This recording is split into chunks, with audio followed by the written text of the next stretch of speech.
주코노미TV 주코 허란 기자입니다. 비트코인 가격이 2,200만 원을 넘는 등 사상 최고치를 돌파하면서 덩달아 수혜를 보고 있는 곳들이 있습니다. 바로 암호화폐를 이용해 결제 서비스를 제공하겠다고 나선 핀테크 기업들입니다.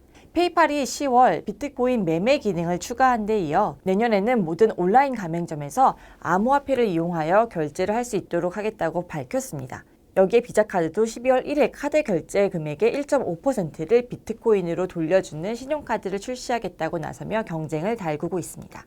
핀테크 업체 가운데 가장 선도적으로 비트코인 매매 기능을 도입한 곳이 바로 스퀘어입니다. 2020년 연초 대비 주가가 3배 이상 상승한 종목인데요. 최근까지도 국내 투자자들이 매수세를 이어가고 있습니다. 스퀘어는 트위터의 공동 창업자인 잭 도시가 2009년 설립한 결제 서비스 회사입니다. 본사는 미국 샌프란시스코에 있으며 직원은 3,800명가량입니다. 스퀘어는 소상공인 결제 서비스로 출범했는데요.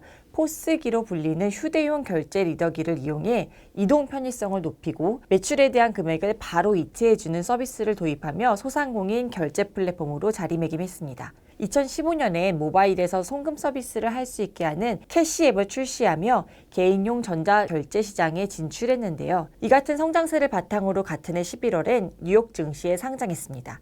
심볼은 SQ입니다. 잭 도시 CEO는 비트코인 신봉자로도 알려져 있는데요. 스퀘어는 2018년부터는 캐시 앱을 통해 비트코인 거래도 할 수 있게 하면서 혁신적인 행보를 보였습니다.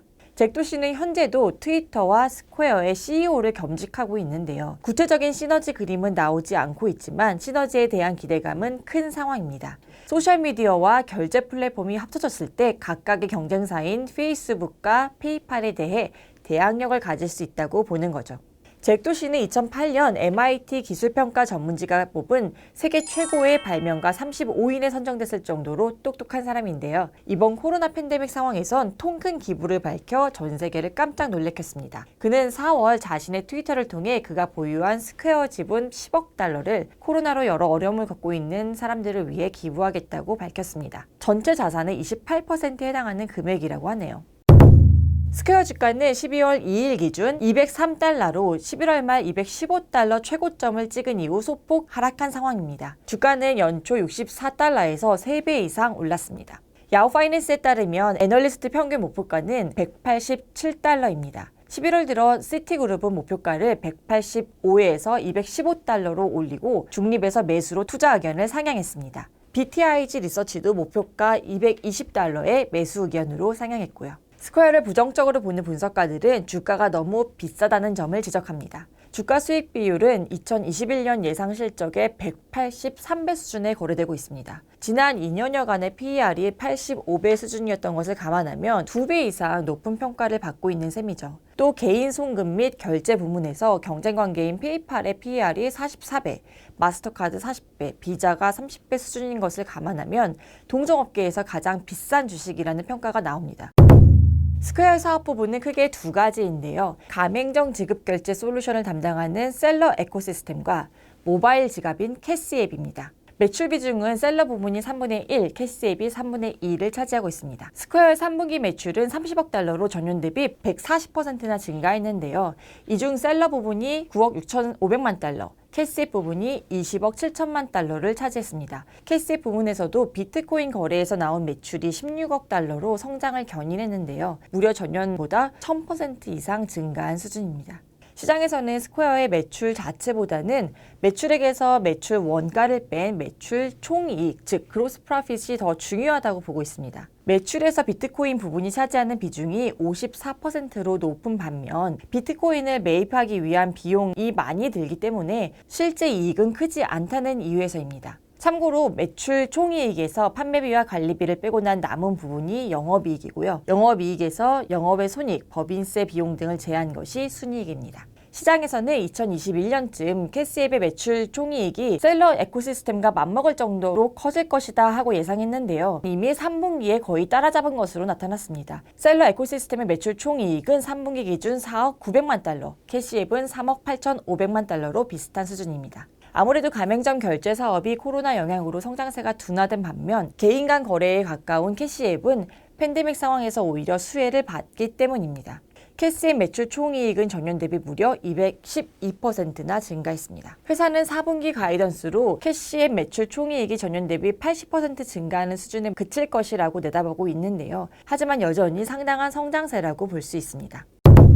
최근 스퀘어의 주가 상승에 비트코인 급등세가 영향을 줬는데요. 스퀘어는 중개인으로부터 비트코인을 매입해 고객들에게 다시 팔면서 스프레드 수익을 얻고 있습니다. 비트코인 투자자들이 증가하면서 스퀘어의 비트코인 매출 비중도 50%를 넘어섰는데요. 하지만 스프레드를 먹는 구조이다 보니 매출은 3분기 기준 16억 3천만 달러지만 매출 총이익은 3,200만 달러에 그칩니다. 때문에 비트코인 거래 부문이 매출을 부풀리는 착시 효과가 있다는 지적이 나옵니다. 비트코인의 수익 구조가 거래 수수료에 제한돼 있다는 점도 한계로 꼽히고요. 하지만 이용자들을 유인하고 또 머물게 하는 락인 효과를 따지면 비트코인이 상당히 중요한 역할을 하고 있습니다. 향후 트위터와 스퀘어의 시너지, 또 비트코인의 온라인 결제 등을 내다봤을 때 비트코인이 스퀘어의 미래 먹거리가 될 것이라는 기대감이 나오고 있습니다. 당장은 페이팔이 비트코인 매매 시장에 진입한 데다 최근 비트코인 가격이 상승세를 보이고 있는 점이 향후 스퀘어의 매출 성장에 도움이 될 것이란 전망이 나옵니다.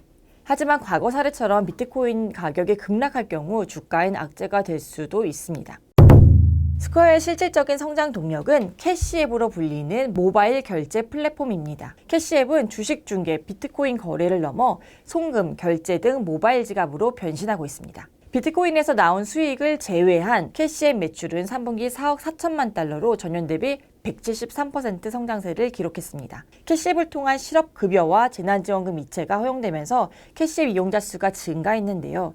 활성 이용자 수는 3천만 명을 넘어선 것으로 알려졌습니다. 재난지원금이 종료된 10월에도 캐시앱의 매출 총이익 성장률은 전년 대비 160%를 나타냈습니다. 여기엔 신규 고객이 증가한 데다 락인 효과도 작용했는데요. 2020년 초 은행 라이선스까지 취득하면서 적금, 대출 등 다양한 뱅킹 서비스를 제공할 수 있게 됐고 또 캐시카드, 급여의 계좌 입금, 주식 거래, 비트코인 투자 등 이런 부가 서비스를 적용해 캐시앱 안에 머무르게 하는 전략을 쓴 겁니다. 그 결과 캐시앱 고객들이 계좌 잔고에 쌓아두고 있는 돈이 18억 달러 규모로 전년 대비 180%나 증가했습니다. 스퀘어는 수익의 95%를 미국에서 내고 있는데요. 올해 6월 스페인의 P2P 송금 어플리케이션 벌스를 인수하는 등 유럽과 해외 시장에서 보폭을 넓히고 있습니다. 스퀘어가 판매자에게 제공하는 서비스로는 포스기, 카드 단말기 판매 및 대여, 사업자 대출, 결제 시스템이 있습니다. 거래액의 일정 비율을 수수료로 가져가는 사업 모델입니다. 스퀘어는 이 밖에도 소상공인 및 레스토랑을 위한 매출 및 재고관리, 회계, 온라인 마켓 개설 지원 등 통합 소프트웨어 이용 수익이 지속적으로 늘고 있는데요. 단순히 결제 서비스에 머물지 않고 소매업자를 위한 비즈니스 플랫폼으로 자리 잡는 것을 목표로 하고 있습니다. 소상공인들이 코로나 직격탄을 맞았던 상황에서도 스퀘어가 살아남을 수 있었던 점은 주목할 만한데요. 3분기 셀러 거래 금액은 전년 대비 4% 성장에 그쳤지만 10월 한 달 동안 8% 성장을 보이며 경제 재개 회복세를 나타내고 있습니다. 셀러 매출은 단순 거래 기반과 구독 서비스로 나뉘는데요. 구독 서비스 매출은 9,300만 달러로 전년 대비 6% 감소한 것으로 나타났습니다. 이유는 대출 부분이 팬데믹 영향으로 감소한 영향인데요. 반면 구독 소프트웨어, 즉시 송금, 스퀘어 카드 서비스 등을 통한 구독은 증가했습니다. 모바일에 꽂아 결제가 가능하게 하는 스퀘어 레지스터, 스퀘어 파이널, 스퀘어 터미널 같은 하드웨어 부문은 3분기 2,700만 달러 매출을 올리며 전년 대비 25% 증가했습니다. 비접촉 방식의 결제 하드웨어 판매가 증가한 영향입니다.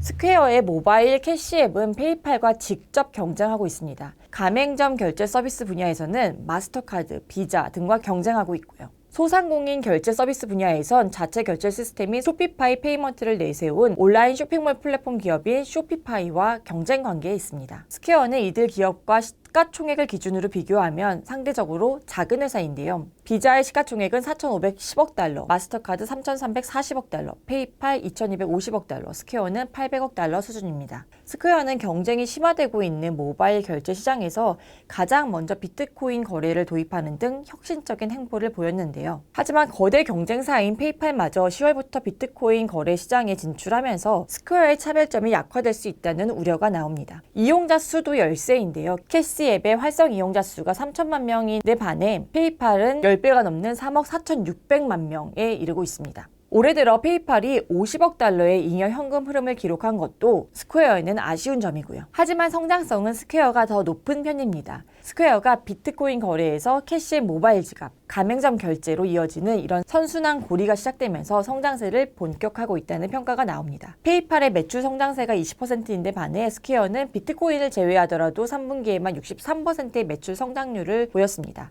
매출에서 매출 총이익이 얼만큼 차지하느냐를 나타내는 매출 총이익률을 따져보더라도 스퀘어는 64%, 페이팔은 49%로 스퀘어가 더 강한 성장세를 보이고 있습니다. 지금까지 주코였습니다. 다음 주에도 핫한 해외 주식으로 찾아오겠습니다. 감사합니다.